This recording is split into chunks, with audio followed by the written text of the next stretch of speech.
அரசாங்க பல்கலைக்கழக நுழைவுக்கான யுபியு முடிவுகள் இன்று வெளியாகியுள்ளன. இடம் கிடைத்தவர்களுக்கு வாழ்த்துக்கள், கிடைக்காதவர்கள் மனம் தளர வேண்டாம்.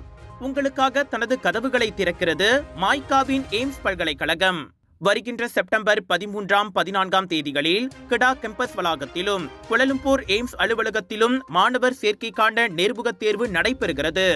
நேரில் வர இயலாதவர்கள் இயங்கலை வாயிலாகவும் இந்த நேர்முகத் தேர்வில் பங்கேற்கலாம்.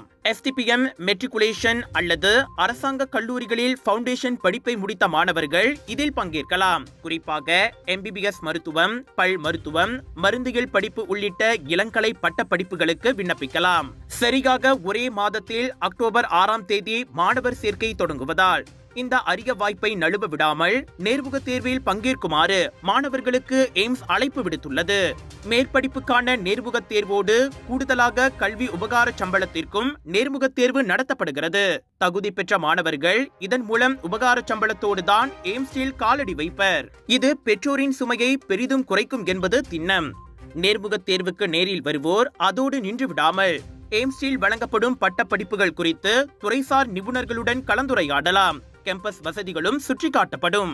எனவே அரசாங்க உயர்கல்வி கூடங்களில் இணையும் வாய்ப்பு கிடைக்கவில்லையே என சோர்வடையாமல் தரத்திலும் வசதியிலும் எந்த விதத்திலும் குறையாத எய்ம்ஸ் பல்கலைக்கழகத்தின் இந்த அரிய வாய்ப்பை மாணவர்கள் பயன்படுத்திக் கொள்ள வேண்டும். உங்களின் ஒளிமயமான எதிர்காலத்திற்கு உத்தரவாதம் வழங்க எய்ம்ஸ் தயாராக உள்ளது.